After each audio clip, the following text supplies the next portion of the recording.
I do want to start with Lisa Cook.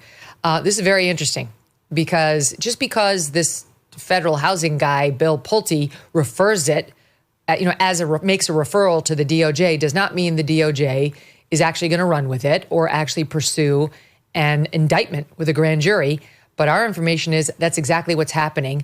She allegedly committed fraud. She denies it in 3 different jurisdictions. One was Ann Arbor, Michigan. One was Atlanta, Georgia. And the third was Cambridge, Massachusetts.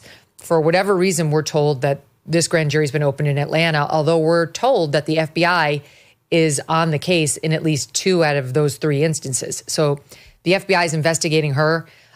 We are told that the possible charges that they're looking at include mortgage fraud, wire fraud, and it could go beyond that, Glenn. She is now trying to make the case through her lawyer, Abby Lowell, that she is not fireable for these alleged offenses because now she's claiming she disclosed these shenanigans to senators and Biden administration officials in 2022 when she went through the confirmation process. So my first thought to that was, and I'd love to know what you think as a lawyer yourself, you can't disclose away crimes and then later say you can't fire me for the crimes. Like, if it's a crime, it's a crime. And just because Biden may have given you a pass on it, you're not going to turn around later and say the new administration has no right to fire me because they actually do care about crimes. Like, that's not going to fly if it rises to the level of criminality, in my view. But secondly, I also have real questions about whether she really did disclose what they're now saying she disclosed. It's the old Princess Bride. I do not think you know what that term means. Because you look at the alleged disclosures that Abby Lowell is citing, and he is saying in his motion, okay, I'm pulling it up, that, I want to get it exactly, she can't be fired over allegations of mortgage fraud because she already fessed up to discrepancies, this is New York Post reporting, in her home loan paperwork while she was being vetted by the Biden administration ahead of her confirmation in 2022. Abby Lowell confirmed that Cook stated on a background check form submitted as part of her vetting, 1, that the Michigan house, the one in Ann Arbor, was her primary residence and her Georgia condo was her second home. 2, on another document, she listed both abodes, as well as her Massachusetts condo, as her present residence, while specifying the Michigan home was her current permanent residence, and the Cambridge condo was both a second home and a rental property. That's the evidence that she allegedly disclosed this to the Biden administration when vetted. Glenn, that's just listing your residences. That, from this, in defense of Team Biden, no one would have any idea that she allegedly committed mortgage fraud by claiming as primary residences places that were not, or as secondary homes, places that were actually rental properties, and so on. So this, even what they're arguing in court to defend her, that she allegedly disclosed it, is apparently a bunch of horse shit. That's a legal term only people like you and I understand. Your thoughts? Yeah, I had a whole course on that in my 3rd year of how to understand legal horseshit. Not only is it not a disclosure, it's actually not even relevant to the claims. What constitutes mortgage fraud of the type that she's accused of having committed is that you go into the bank and you make claims about what your primary residence is because you get better rates on your mortgage, and you tell the bank something is your primary residence that in fact isn't, or in her case, as she's alleged to have done, you go in and you claim different residences as both being your primary residence, which by definition under the law is impossible. The fact that she listed addresses and claimed that she lived in some and not others during her appointment process and her vetting process isn't even remotely related to the question of whether the Biden administration knew or had reason to know that she lied to the banks, if in fact it's proved right that that's what she's done. So I don't even understand how this is even remotely a defense. Even if you were to assume that somehow if you confess your lies to an administration that puts you in a job and the next administration discovers those crimes, they can't fire you because it's like you got some kind of pardon. Like what I tell you, I once robbed a bank and you make me, a head of an agency, and the next administration is like, hey, he robbed a bank. I don't think he should belong. Oh, well, I confess that. That's not a pardon. It was fine with Megyn. Yeah, she said it was good. She said I could still serve. So, but that's not what even these documents that her own highly qualified and very well regarded lawyer, Abby Lowell, has been around DC forever. He can't even mount the case that on its face is persuasive, even about that dubious legal theory that if she confessed it, somehow she's immune from further consequences. Here's the other thing. If she's really going to go with this was all disclosed and handled as an effort to keep her job. Again, as I said, she's got much bigger problems now than keeping her job. She'd like to keep her freedom. But I mean, if she's going to look at potentially multiple counts of wire fraud, mortgage fraud, and something else, she really could be headed to jail. By the way, now we just broke the news. So people are here. We broke that news on the Megyn Kelly Show about the grand jury. Now the Wall Street Journal also reporting what we are reporting and saying that the DOJ is issuing subpoenas in connection with this inquiry in both Georgia, as we reported, the grand jury is proceeding in Atlanta, and also in Michigan. And as I mentioned to you at the top of the show, our understanding is the FBI is investigating her in at least a couple of these 3 jurisdictions. So that would make sense. Michigan and Georgia were where the 2 main homes were. Then she added the one in Cambridge. The Wall Street Journal writes, the initial scrutiny has centered on Cook's properties in Ann Arbor and Atlanta, with investigators using grand juries as part of the probe. Cook's lawyer, Abby Lowell, did not respond to a request for comment by the Wall Street Journal. So it's all coming together. They have similar reporting to my own. And here's the question I have for you. If she really did have this vetted, as her lawyers are now claiming, with respect to just like, should she be fired and can she be fired on that front? Where's the Senate cross-examination on it? Which senator was told that she fudged her mortgage documents in a way that would streamline her applications with lower mortgage rates and probably lower down payments, and blessed it? I'm looking forward to seeing that cross-examination from the Lisa Cook confirmation hearing where they said, oh, you committed fraud? Okay, no problem. We're never going to find it because this is all a lie. It was not disclosed. She may have disclosed she had residences in all these places, but these mortgage shenanigans were not disclosed because you can bet dollars to donuts in a very confrontational and acrimonious confirmation hearing. She only got confirmed 50-50. Kamala Harris had to pass it with the tying vote, the deciding vote. It would have come up. She would have been hammered by the Republicans, Glenn.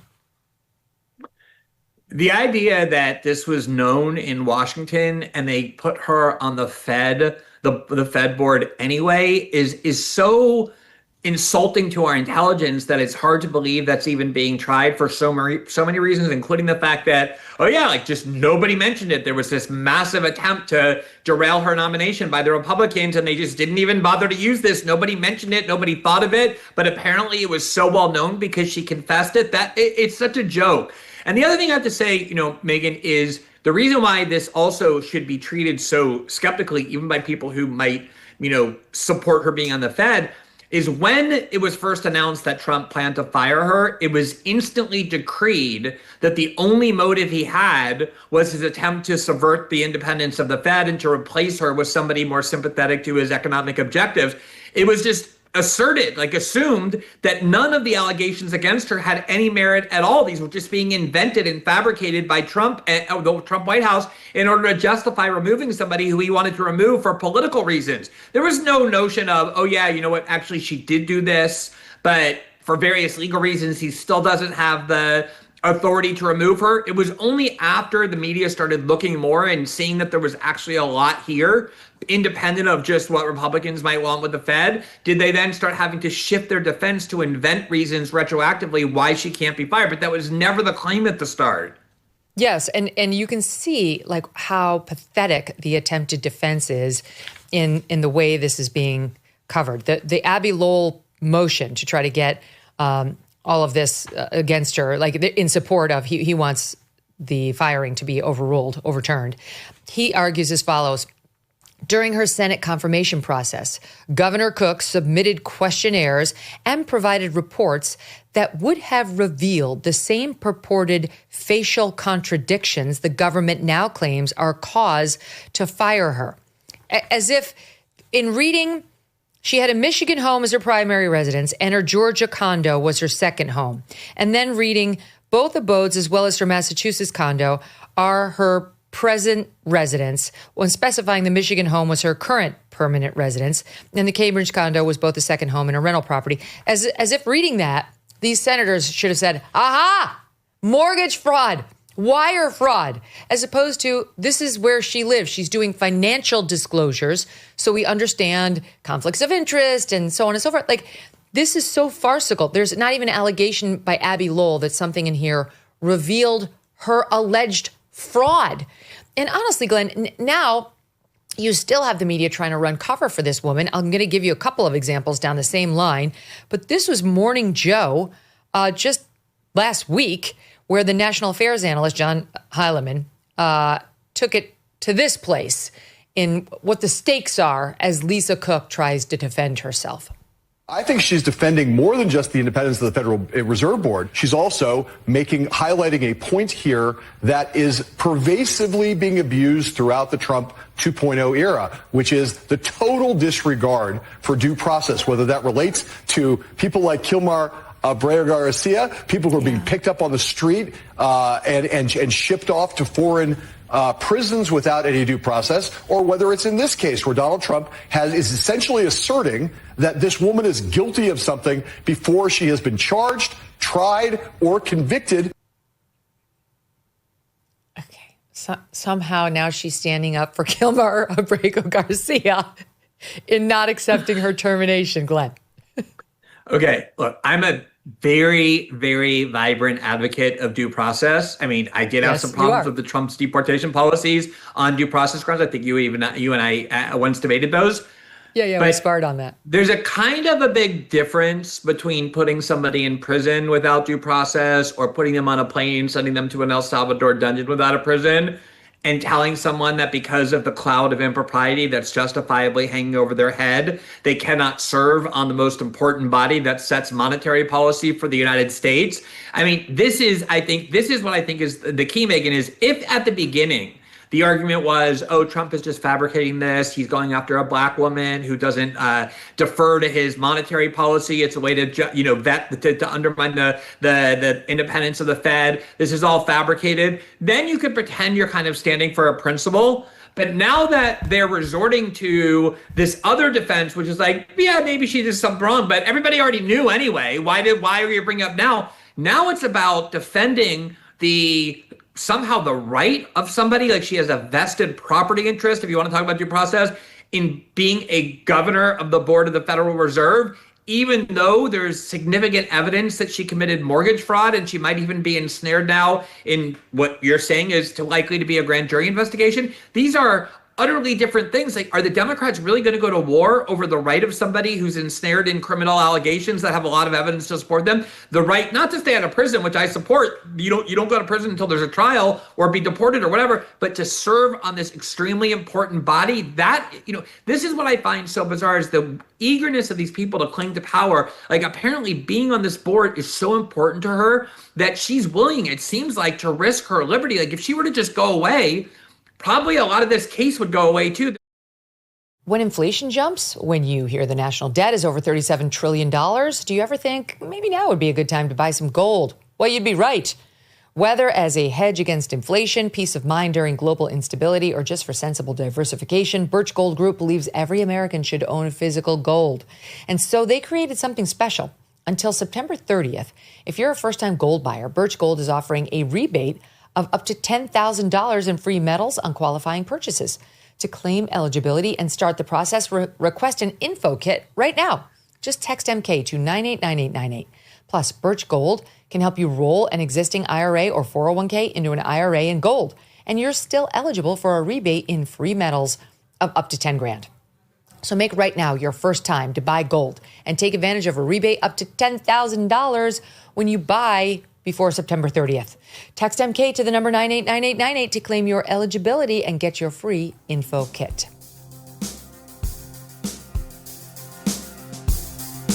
Thanks so much for watching. If you like what you just saw, hit the subscribe button for more clips and full episodes.